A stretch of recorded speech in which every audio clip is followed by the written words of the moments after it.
Assalamualaikum warahmatullahi wabarakatuh. Hai, bersua kita di Bicara Buku. Salam mesra dan salam keluarga Malaysia.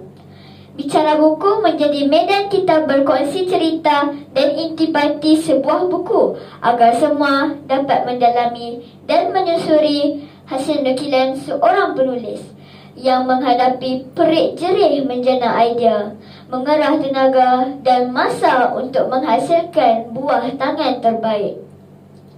Sebelum bicara terus diatur, salam perkenalan saya ulurkan. Nama saya ialah Nur Abdi Patricia binti Muhammad Hafiz. Umur saya 11 tahun. Saya bersekolah di Sekolah Kebangsaan Bandar Pusat. Kod sekolah saya ialah CBA 9117. Hobi saya ialah melukis dan mewarna dan membaca buku. Cita-cita saya untuk menjadi seorang doktor. Perkongsian saya kali ini ialah sebuah buku cerita yang bertajuk Kembara Membuka Minda. Buku ini hasil nukilan Hakimi Muhammad dan diterbitkan oleh Harta Mas. Buku ini mengandungi 8 bab dan 90 halaman bercetak. Buku ini berharga RM15. Ia adalah berpatutan dan mampu milik. Buku ini mempunyai 3 nilai. Pertama, nilai menghargai dan membalas jasa. Bernard membalas jasa Sofian yang banyak menolongnya ketika menyertai peraduan teka kata. Maka, Bernard berkongsi hadiah kemenangan bercuti ke luar negara. Kedua, nilai persahabatan yang kukuh di antara Bernard dan Sofian. Keakraban mereka seperti adik-beradik walaupun berlainan bangsa dan agama.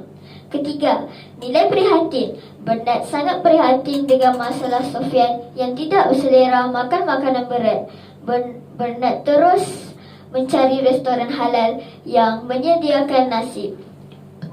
Buku Kembara Minda ini menceritakan tentang Sofian yang sentiasa mengimpikan untuk menjejakkan kakinya ke negara Eropah ataupun ke luar negara. Impian Sofian terlaksana apabila Bernard memenangi peraduan teka kata. Bernard membawa Sofian bercuti ke Paris bersama-sama. Sofian sungguh teruja. Dia tak sabar untuk menikmati kehidupan di bumi Eropah. Apabila tiba di Paris, Bernard dan Sofian disambut oleh wakil agensi pelancongan, iaitu Sandy. Mereka mengikuti sesi lawatan yang telah disusun oleh pihak agensi pelancongan. Sofian tidak percaya akhirnya dia dapat berdiri di hadapan Menara Eiffel. Ujian percutian mereka tercetus apabila Bernard dan Sofian terperangkap dalam pergaduhan antara pemuda berkulit hitam dan berkulit putih. Angkara tindakan terburu-buru Sofian, dia hampir menjadi mangsa dalam pergaduhan itu. Tetapi, Sofian telah diselamatkan oleh seorang pemuda berkulit hitam, iaitu Ajimbo. Peristiwa ini telah menyedarkan Sofian akan kelebihan negaranya sendiri. Sebagai warga negara Malaysia, Sofian berbangga akan keistimewaan dan kemakmuran yang terdapat di tanah air sendiri. Begitulah cerita Kembara Membuka Minda. Peribahasa, hujan emas di negeri orang, hujan batu di negeri sendiri, menjelaskan pengajaran daripada cerita ini.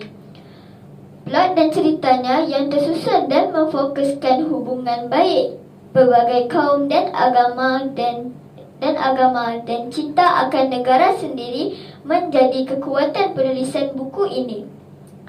Akhir bicara, saya sarankan agar membaca buku ini. Cara penulisan sangat mudah difahami. Cerita yang digarap juga bersesuaian untuk semua peringkat umur pembaca. Sekian, wabillahi taufiq wal hidayah. Wassalamualaikum warahmatullahi wabarakatuh.